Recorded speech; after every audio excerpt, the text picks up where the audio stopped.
नमस्कार दोस्तों।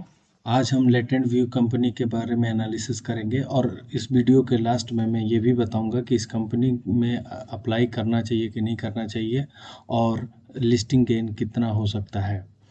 इससे पहले इसके फाइनेंशियल और इसके डिफरेंट पैरामीटर को जान लेते हैं। लेटेंट व्यू एनालिटिक कंपनी जो है 2006 में इनकॉर्पोरेटेड हुई थी और ये डिजिटल सॉल्यूशन, बिजनेस एनालिटिक्स और डाटा एनालिटिक्स पे सर्विसेज प्रोवाइड करते हैं अपने क्लाइंट को। आप जैसे जानते हैं कि डाटा ही सब कुछ है और आने वाले समय में डाटा का बहुत ज़्यादा इम्पोर्टेंस है। चाहे वो फेसबुक हो, गूगल हो या फिर ट्विटर हो, इन सभी बिजनेस में डाटा बहुत ही मेजर रोल प्ले कर रहा है। लेटेंट व्यू का जो क्लाइंट है वो यूएसए, यूरोप, एशिया, इंडिया के साथ साथ इनसे भी बिलोंग करते हैं। ये क्लाइंट में कुछ एडोब, उबर टेक्नोलॉजी, 7-Eleven आदि इंक्लूडेड है। तो इस कंपनी में अगर देखी जाए तो कितना ज़्यादा रिलायबल सर्विसेज हैं कि एडोब और ऊबर टेक्नोलॉजी जैसी कंपनियां इनके सर्विसेज को यूज़ कर रही हैं। तो आने वाले फ्यूचर में डाटा का भी इम्पोर्टेंस बढ़ने वाला है। तो इस सब को देखते हुए ये काफ़ी अच्छी कंपनी का प्रोफाइल लग रहा है। अगर इसके फाइनेंशियल एनालिसिस किया जाए तो रेवेन्यू फ्रॉम ऑपरेशन देखिए 2019 में 288 करोड़ का रहा है और 2020 में 320 करोड़ का और 2021 में 306 करोड़ का था।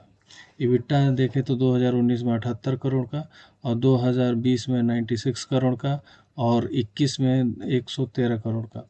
नेट प्रॉफिट अगर देखें तो 19 में 60 करोड़ का, 20 में 73 करोड़ का और 21 में 92 करोड़ का। तो अगर 19 से 20 देखें तो ये लगभग 21.6% का ये इंक्रीज़ है प्रॉफिट में और 20 से 21 में देखें तो 26% का इंक्रीज़ है। तो ये काफ़ी ही अच्छा रिटर्न है। रेवेन्यू ब्रेकअप अगर देखें तो 93% रेवेन्यू जो होता है यूएसए से आता है, 4% रेवेन्यू जो है इंडिया से आता है और 3% रेवेन्यू अदर से आता है जिसमें यूके है और अदर एशिया के कंट्रीज़ हैं। आईपीओ साइज़ के बारे में बात करी जाए तो इसका आईपीओ साइज़ 600 करोड़ का है जिसमें फ्रेश इशू 474 करोड़ का है और ऑफर फॉर सेल 126 करोड़ का है। अगर इशू डेट की बात की जाए तो 10 नवंबर को ये इशू स्टार्ट हो रहा है, 12 नवंबर इसका लास्ट डेट है। प्राइस बैंड 190 से 197 के बीच है। अगर आपको आईपीओ में अप्लाई करना है और प्रोबेबिलिटी को बढ़ाना है तो 197 पे ही आप कट ऑफ प्राइस पे अप्लाई करेंगे। बिड लॉट है 76 शेयर का, इशू साइज 600 करोड़ का है और नंबर ऑफ शेयर है 19.8 करोड़ का।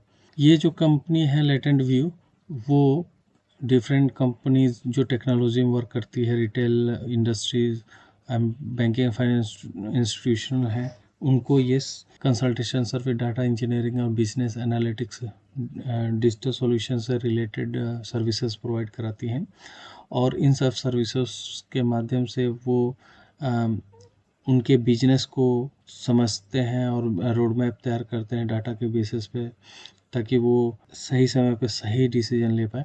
अगर इनके कंपटीटर की बात करें तो इनके कंपटीटर है फ्रैक्टल और म्यू सिग्मा और टाइगर एनालिटिक्स, एसेंचर।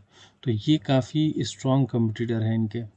अगर सेक्टर आउटलुक को देखें तो 2018 में पूरा मार्केट 128.7 बिलियन का था और 2020 में ये बढ़ के 174 बिलियन का हो गया और फिर ये एक्सपेक्टेड है कि 2024 तक ये 332 बिलियन डॉलर का हो जाएगा।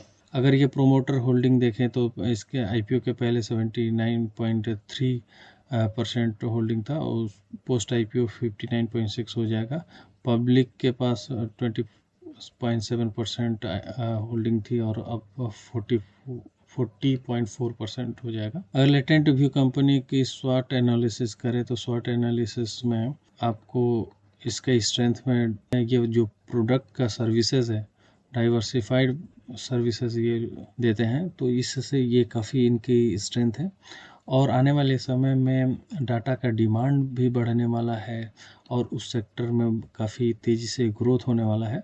तो ये कंपनी के लिए काफ़ी बिग अपॉर्चुनिटी है। थ्रेट जो है, काफ़ी इंटेंस कंपटीशन है इनके पीयर्स ग्रुप में, जैसे कि टाइगर एनालिटिक्स है, एसेंचर है, फ्रैक्टल है। ये सब कंपनियां काफ़ी, इनका भी स्ट्रॉन्ग प्रेजेंस है और इसमें ये काफ़ी कंपनी एडवांटेज पे हैं वो।